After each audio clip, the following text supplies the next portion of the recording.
evening. Welcome to the Cortez Workshop Special Meeting. Today is Tuesday, August 10th, 2021 at 6:30 p.m. Call this meeting to order. The first item on the agenda tonight is the presentation on Veterans Park Memorial.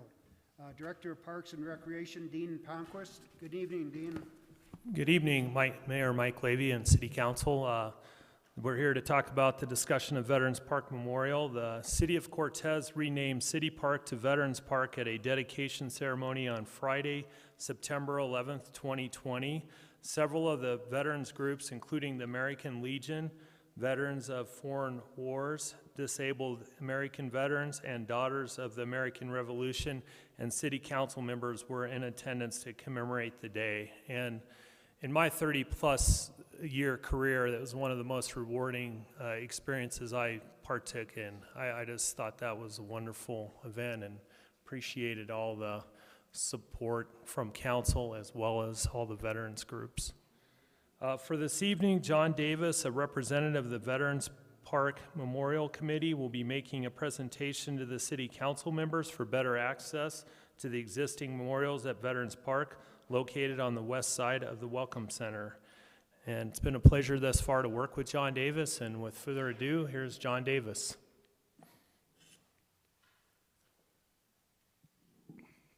Mayor, City Council, and those in attendance, thank you for letting me do this. As Dean said, I am John Davis, and I represent the Veterans Park Memorial Committee, and we're here to make a proposal to you. And we have done some coordination on this. We've done it with local artists. We coordinated with the Art Advisory Committee and the Parks and Rec, and we'll continue to do that as we move through this process if it's approved. Precedent for this is in policies that are listed. I'm not going to read the slides. I detest people that read PowerPoint slides to you, so read ahead and find out if you have any questions, save them to the end. What we're looking to do here is create a accessibility pad around the memorials that are there. So this, we hope, would be a showpiece for the City of Cortez and allow all access to enjoy the memorials, whether they be veterans or the civilians out there as well. We'd like to give them a place to be able to sit and reflect, which they don't have at this point. I see a lot of foot traffic around it. And then one of the things that I've noticed when we were down there doing it is that our audience is actually the world. And for Cortez, to recognize the license plates and the various people that come in and out of there because of the Welcome Center right next door, it's pretty wide scope. So what you're seeing on this slide is kind of you're looking kind of southwest. And if you'll notice around to the right side, you'll see kind of a little trail there. What that comes from is people walking around the memorial to take pictures and things like that. On the very left, you'll see just a little bit of rock showing. That's the Bell Memorial that was put in by VFW Post 5241. Anyway, these three items, the bell, that flagpole in the center, right there in the near center, and the other flagpoles with the monument around it are the target of what we want to do, particularly the grounds. So this is looking almost due north. What we'd like to do is come off of the Welcome Center sidewalk, which is over to the right here, kind of up against the building there. We'd like to bring a sidewalk out and envelop these three in a 360-degree accessible pad that anybody in wheelchairs or with disability can come out and enjoy these. So here's the particular details of the project. Some of them I've mentioned already. We want to add a wall to this to kind of mitigate some of the road noise. It's pretty prominent right there on Main Street. And we've talked to the contractor, and they talk about LED lighting. They want to get away from the sodium and the other type of lights and do some accent lighting with LED, which would save considerable. So let's see what we got here. This is an overhead artist rendition. Thanks to the Art Advisory Committee for coordinating this for us. What you're seeing in the upper right, that is the Welcome Center, and then the sidewalks that they have portrayed here, not necessarily going to be that way, but the items that are in existence that you saw in the photos is the little, sorry, I can't point with lasers. They told me not to do that. Something about the TV blowing up or something. But anyway, the square there in the center upper, that's the bell, and then next to it is the flagpole, and next to that is that semicircle with the flags that are on it with the existing memorial. So what we're looking to do is put a pad around that whole thing, and then that wall portrayed to the center bottom of this, it's kind of, my vision and our committee's vision is something not quite so acute, not quite so severe of a semicircle, but we'll work on that. In thinking about the texture of the wall, just step out in front of the building here and look at that wall that has City Hall on it, and you'll see kind of the idea of what it is that we'd like it to look like. So it's all trying to tie together. As far as benches, we want to stick with the green park benches that are the city uses already on Main Street and throughout the park system. So it would tie everything together there. But a couple of benches to be able to have people just, you know. So the next slide is kind of a looking across it. And what you're looking at here is primarily the pad around the memorials to allow that access, like I say, the 360 access. It's a sad thing that we have memorials in the park, but they're not accessible. And so we're asking to donate this project or ask the city to do it. It's long overdue. So either way, it gets done. But what we're trying to do with the project is we would like to donate this project. We would coordinate with the city, coordinate with all the permits that need to happen, and we'll take charge of the contractor and the execution of it. We will also be in charge of raising funds if there should be any needed.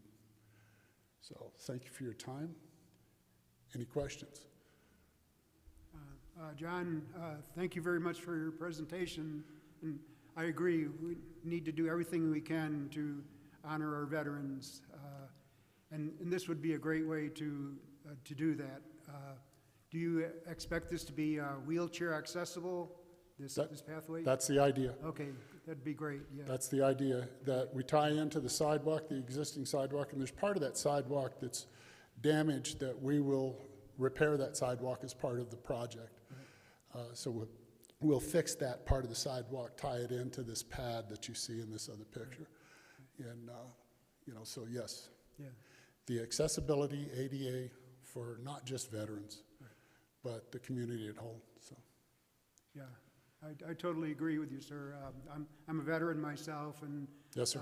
I think I've seen you at some of the events. So. Yes, I've been to many of them, and I agree that we need to honor our veterans as much as we can, because without our veterans, we wouldn't have this freedom that we enjoy today. That's true. So, yeah, thank you. Are there any questions from the council? Comments? Is there, or have you considered any additional signage as part of the upgrade to the project? Can you clarify? I was just thinking about the wall to the south, if people still will be able to see the memorial enough so that they might pull over and check it out. Will there be any signage either from? Correct. One of the things that came up in that discussion was that if the wall is, say, 4 foot high, about what this is right here, would it obstruct the view from the street onto the memorials?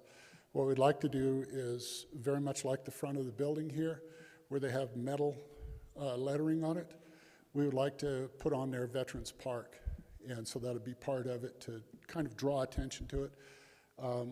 The person that we picked to do this project, we have to kind of fit into his schedule because he's going to donate his labor, and he's talking about getting the concrete company to donate their material. So we might have some ancillary costs, and that's part of the donation, but we'll take care of that. Hey, John, glad you guys, good presentation there. That was just curious. You mentioned contractors. Did they give you a ballpark cost of anything? No, they didn't, and, you know, I came prepared to tell you that it's somewhere between 100 and 100,000, so. It's a joke, guys, come on. And I was gonna say, well, it was nice the way it looks right now. So, actually, you know, we don't have an estimate yet because we wanted to get over this hurdle first before we do any other future steps. It's kind of cart and horse thing, you know? So we're trying to take care of this in the sequence that it needs to happen. Okay, thank you, appreciate it. No worries, thank you, Early. Yeah, I think this is a very great project. I think we should really consider moving forward on this. And we Okay. appreciate you and the veterans and all the organizations in our town. And I appreciate that, and I know the veterans that are present do too. So what we're looking at here is kind of a thumbs down, no, or thumbs up as it is, proceed forward, or possibly a yes, but, you know, we want to see these changes kind of thing. I think the city would be proud of what it is that we have worked forward with, and I don't see any reason not to do it. The reason that we're doing this is the question came up as to whether the city had a budget or whether it was on the project list, and it's not to either of those questions. So we're looking at it as a donated project, and we're willing to navigate the rocks in the water to get that done. Mayor and council, if I can suggest, since this is only step one of this process where we move forward, and I'm seeing a lot of nodding heads up there, if it's the will of the council, the direct staff to have us take step 2 on this and start finding out actual costs and what it's going to take to get this done, and then we can return to council once we have a package ready. Yeah, I would give it a thumbs up myself. Okay, so what we're talking about is a tabled yes, pending Well, it's not really estimates. tabled, it's thank you very much, and they've now directed staff to work on it, so we'll work on it with you. Okay, All right. that sounds reasonable enough. I'll see if I can get some estimates together from the contractor. It's a hard thing to put a price on because he's looking at donating his stuff. He's looking at donating the Yeah, material. and we can help you with a lot of this, so. Good. We will definitely need assistance from the city for things like utility locates, and we're going to want to use power, but it's already present there, so just getting it to the right spot is all. But yes, I understand our role in this.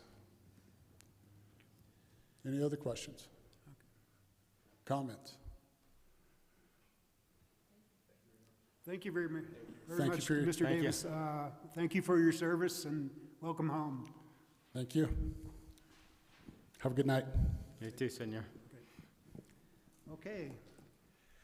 And I'd like to thank the veterans in the audience again. Thank you very much for your service and welcome home. The next item on our agenda is the food truck discussion. City Planner Tracy Hughes. Good evening, Tracy.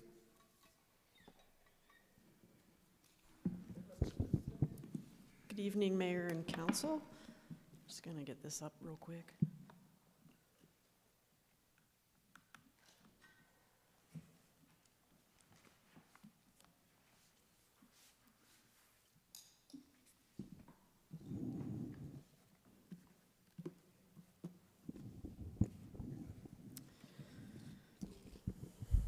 So staff wanted to discuss mobile vending in the central business districts.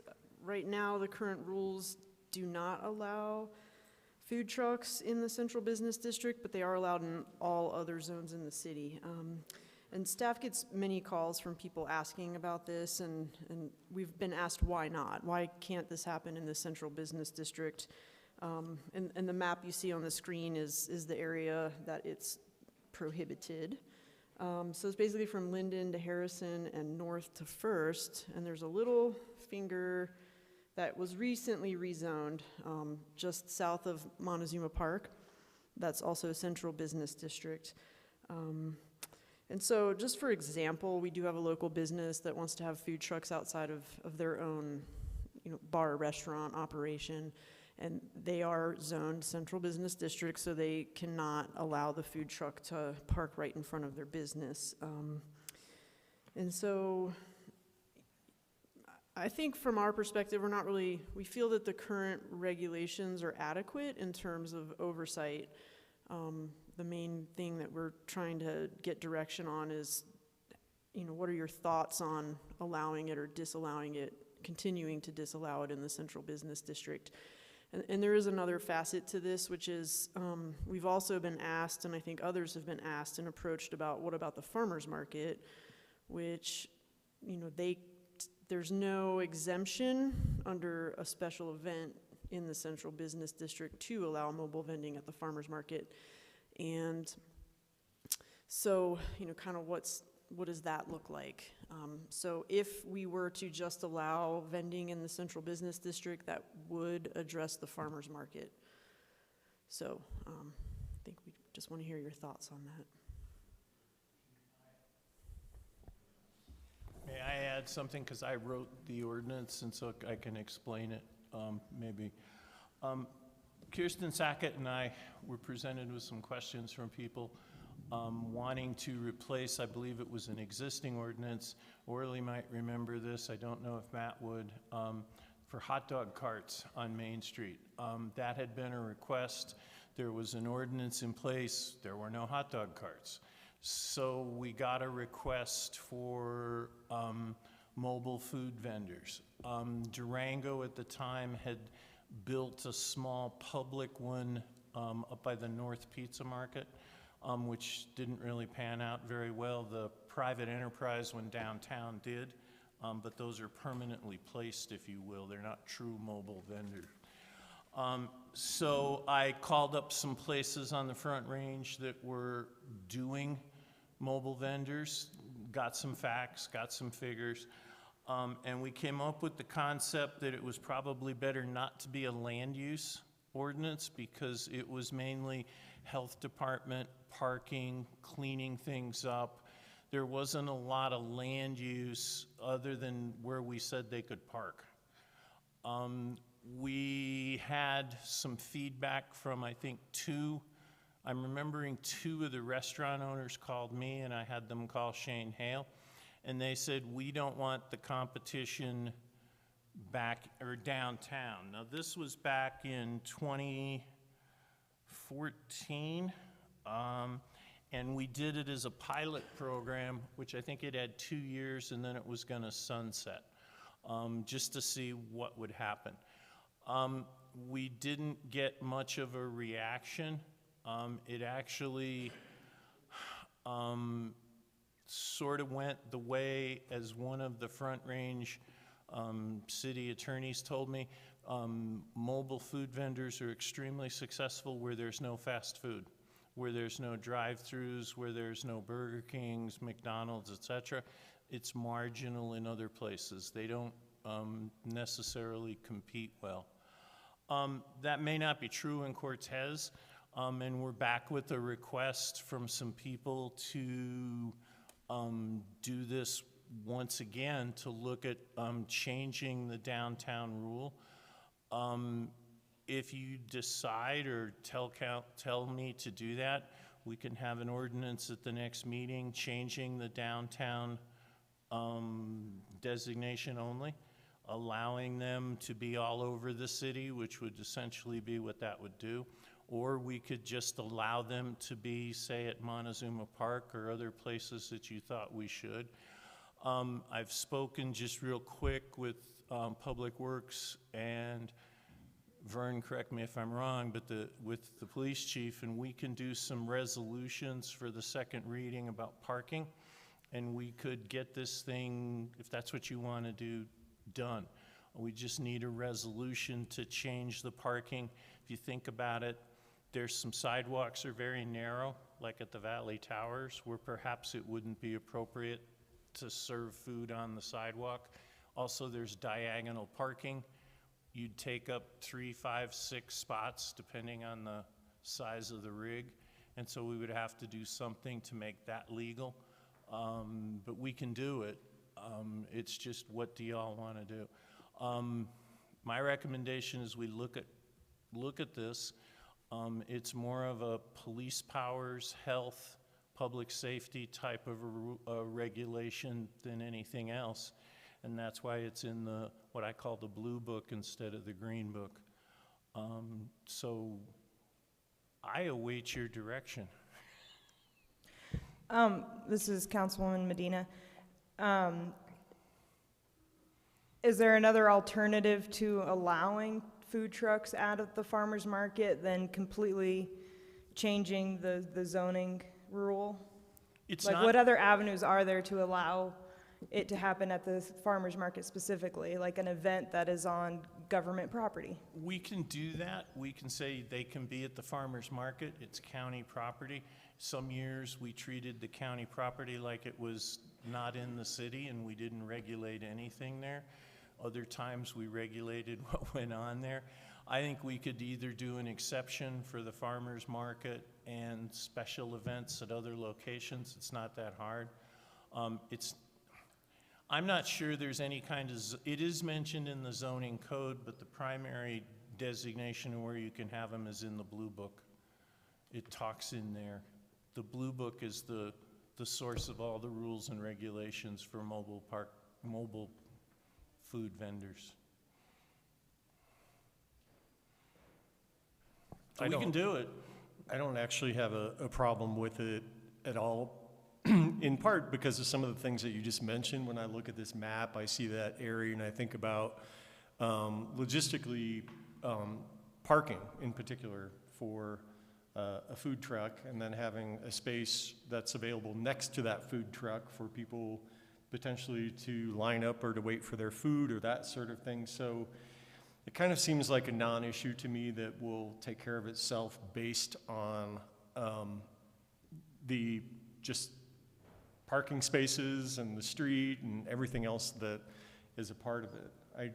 I think this might be one of those cases where we're kind of making a mountain out of a molehill. It really ultimately probably wouldn't matter, and I guess that if we put it out to, up for a vote, that'd be a public hearing, right?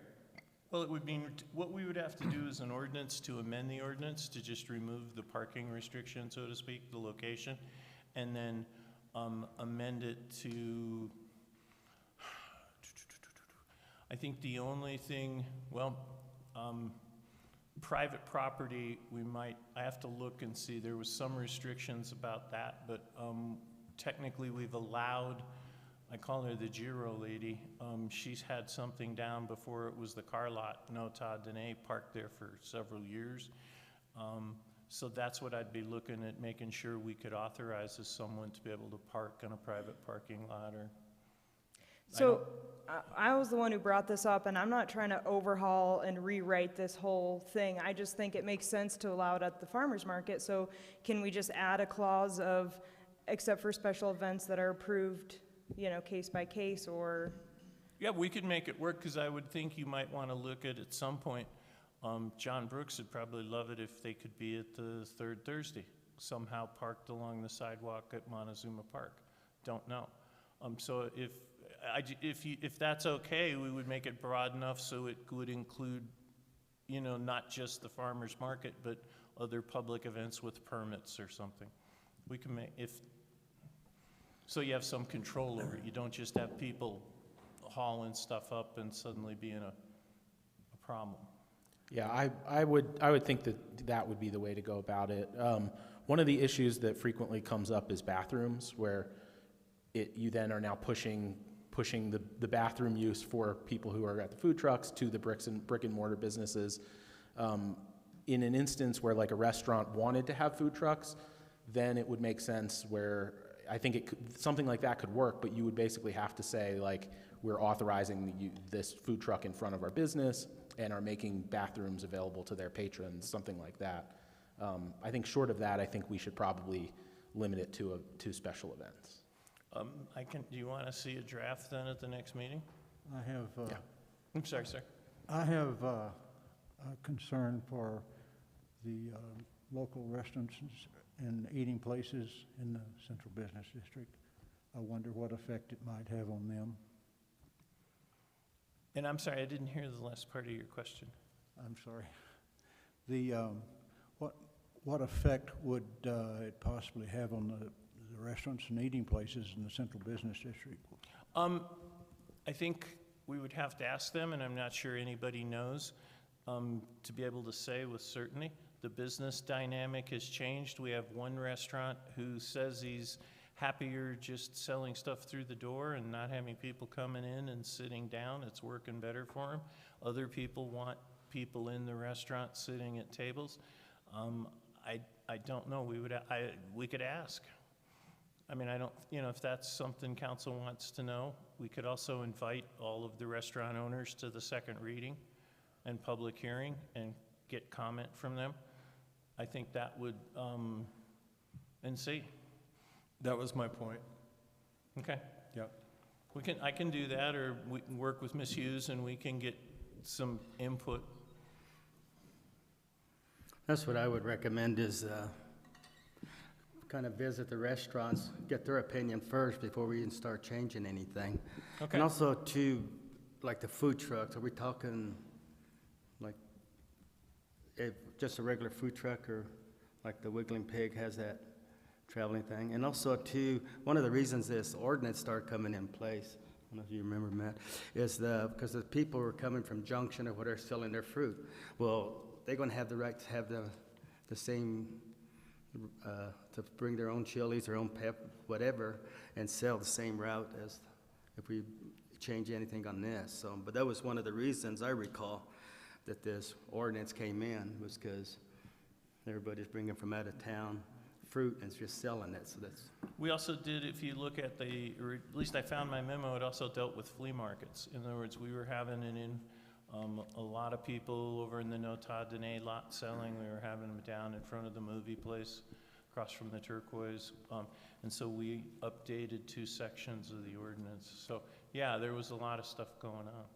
Yeah, that's, I think, the reason. I think need to do some more homework first before we start changing this, in my opinion.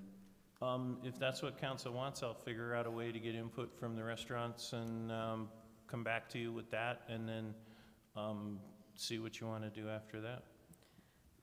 Okay. Is there a representative from the farmer's market that would like to make a comment? Go up to the podium, please. State your name. And I might just, sorry, Yep. clarify that Colorado-grown produce is exempt from transient merchant licenses, which is in the city code, and I think the interpretation has been that Colorado-grown produce is therefore exempt. So, just so everyone has, that little piece.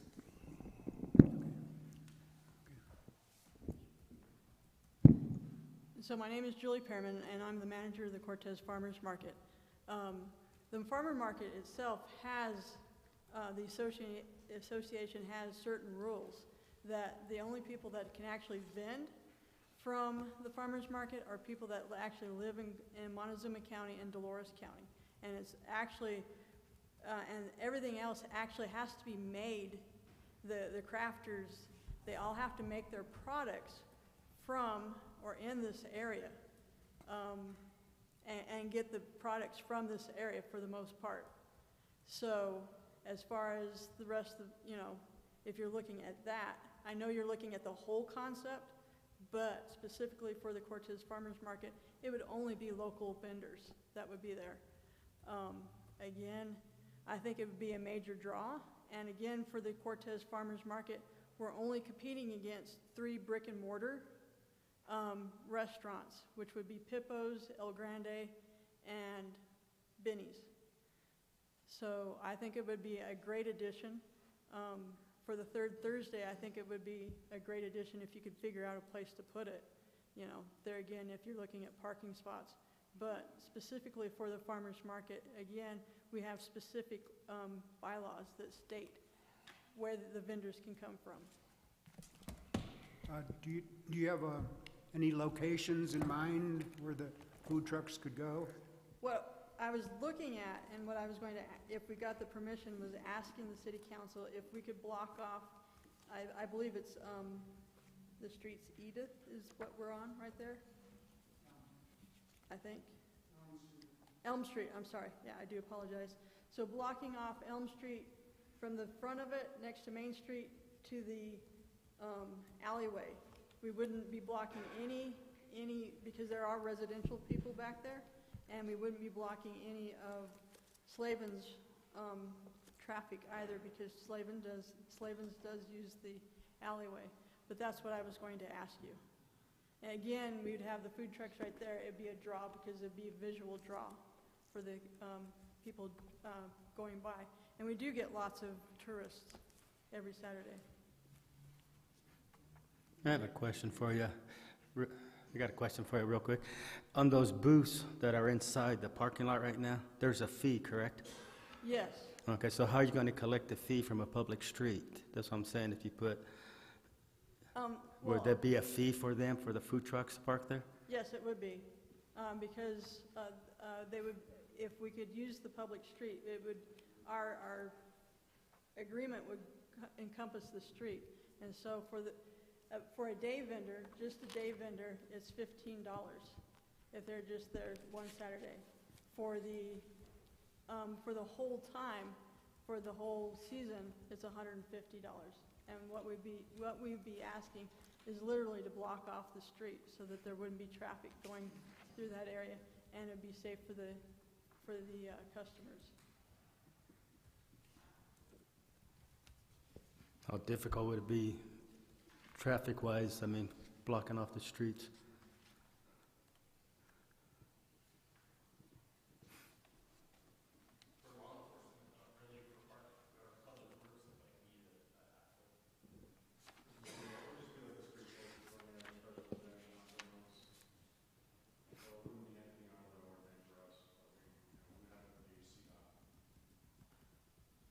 Okay, thank you. Mr. Mayor, I also have a comment here from Councilman Briazzi, who's not present. May I read that to the council? Yes, please. She mentions in here, for the purpose of tonight's conversation, she wants the council to know that she's in favor of allowing food trucks in the Central Business District. She notes that she feels it's our duty as a city government to foster greater opportunities for business entrepreneurs, and that allowing food trucks in the Central Business District, or by doing that, we are encouraging a more accessible space for vendors than where they're currently allowed to operate. For some startup businesses, this would be an opportunity for them to test the waters before moving into a brick and mortar location. I'll just leave that with council. Thank you. Any other comments or questions? I think we will let Mr. Green take a look into the possibilities of this, and I think we thank you, Ms. Perriman, for your testimony or your comments. I appreciate that. Okay, looks good. Okay, thank you, Tracy. Okay. The next item on the agenda is the interview for board adjustments and appeal. Lance McDaniel, good evening. Would you go up to the podium, please, and state your name and address, please?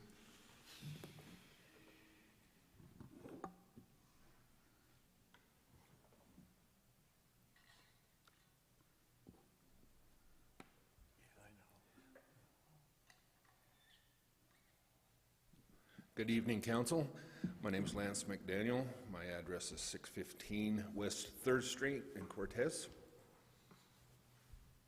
Thank you, Mr. McDaniel. We have about 4 questions to ask you. I'll begin in the first one. Why are you interested in being a participant on this board? Well, it's kind of threefold. Being a member of the Planning and Zoning Commission and being a member of the Waterways Committee, I think this committee kind of dovetails with those three, and it's important that representation be kind of coordinated as far as growth in Cortez. I'd like to see, I think in the appeals and adjustments meeting, there are sometimes issues brought up that could cause or could entertain a change in ordinance in the planning and zoning department. And I think it's important that there be some consistency between the committees, and with Neva and Tracy and Becky and I on all three committees. I think that's a good core of a combination of people involved in the entire thing: the water shortage, the planning and the zoning, and the appeals and adjustments.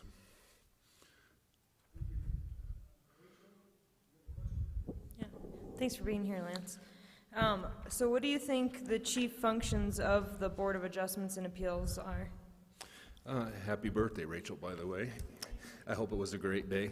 I think that the function of the Appeals and Adjustment Board is to interpret the ordinances that are brought, that are challenged or part of the appeal, and look at them, looking at the ordinances, making sure that that what the planning, what Neva and Tracy have sent to the board as far as ordinances and everything goes, and an explanation to the property owner. I think it's very important to be aware of what's going on there. And like I said, sometimes, I mean, I've watched several of the meetings, and sometimes issues are raised that could cause a sane person to maybe consider changing the planning and zoning code, which is part of our future, as well as the comprehensive plan for the city. So I think it's kind of a fact-finding as well as a truth-finding expedition as far as the appeals and adjustments go.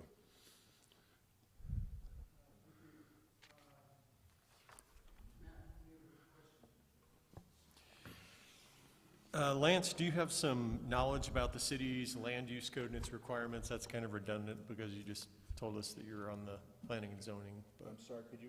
Yeah, can you expand a little bit more on your knowledge about the city's land use code? Sure, Matt. I've been a member of the Planning and Zoning Commission since October 2018. I think it was right after I think it was the October after the April election that Mike and Rachel and Arlena were elected. So I think that gives me a little bit of information and knowledge as far as the land use code goes. Thank you. Do you have any questions? I was going to say, I don't have any. I think the last one we had, he already told by himself, so, oops, sorry. Oops.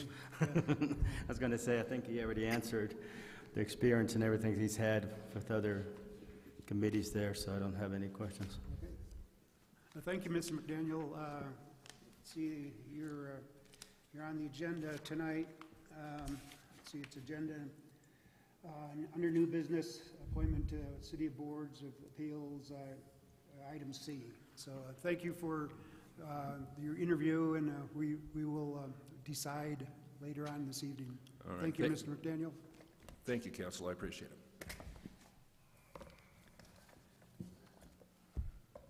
Okay. Do we have any general council discussions? Now is the time. If not, I'll just mention really quick, I went to the opening, was it last night?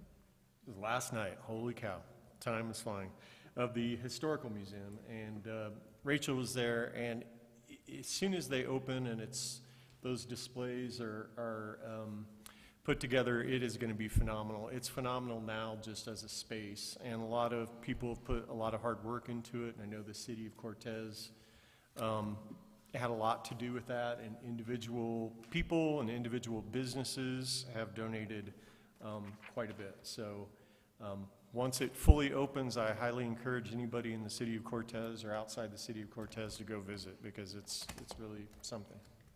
Thank you. Any other comments? I call this meeting adjourned. Thank you. Good evening.